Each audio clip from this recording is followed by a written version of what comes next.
Hello दोस्तों। आज हम इस वीडियो में बात करेंगे कि हमें दुख देता कौन है, दुख उत्पन्न कहाँ से होता है। आज हम उसकी जड़ को पकड़ेंगे। तो उसके लिए मैं आपको एक कहानी बताना चाहूँगा जिससे आप रिलेट कर पाएंगे इस चीज़ को। सोचिए कि आप कहीं रास्ते पर जा रहे हैं और वहाँ से सामने से एक आदमी आया और वो आपको कह दे कि तुम पागल हो।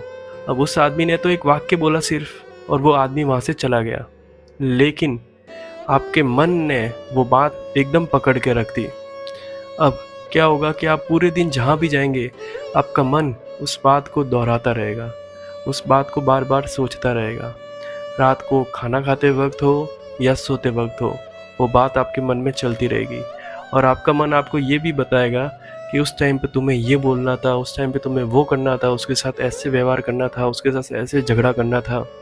मतलब इस पूरी बात में आप सहमत होंगे कि ये आपके साथ भी हो रखा होगा कि जिस समय कोई घटना घटित होती है, कोई व्यक्ति हमें कुछ बोल देता है, तो उस बोलने के बाद में हम पूरे दिन या फिर 2-3 हफ्ते भी, या कुछ लोग तो पूरे महीने महीने उस बात को मतलब अपने दिमाग में बनाए रखते हैं कि यार मेरे को ऐसा करना चाहिए था, उस टाइम पे ऐसा करना चाहिए था, वैसा करना चाहिए था।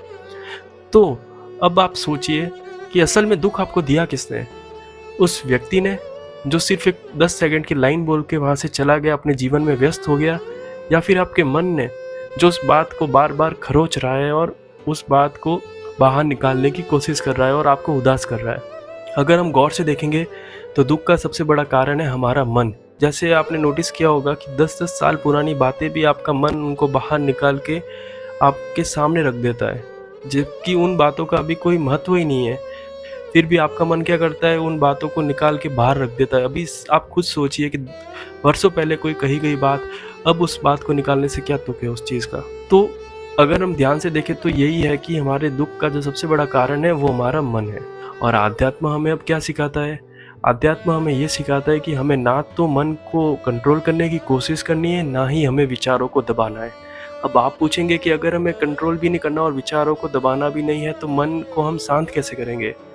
तो अध्यात्म हमेशा ये बोलता है कि आपके मन के अंदर जो भी विचार आ रहे हैं, उन्हें आप सिर्फ देखना शुरू कीजिए, उन्हें सिर्फ ऑब्जर्व कीजिए।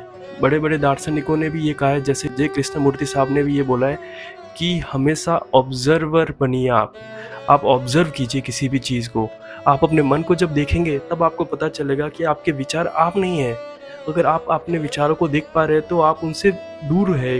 तो जैसे ही आप उन विचारों को देखना शुरू करेंगे तो आप पाएंगे कि आप उनके साथ बहना छोड़ देंगे। आप धीरे धीरे, जैसे आपको कोई गुस्सा है तो फिर बस उस गुस्से को देखिए एक बार मन के अंदर कि वो गुस्सा आ कहाँ से रहा है।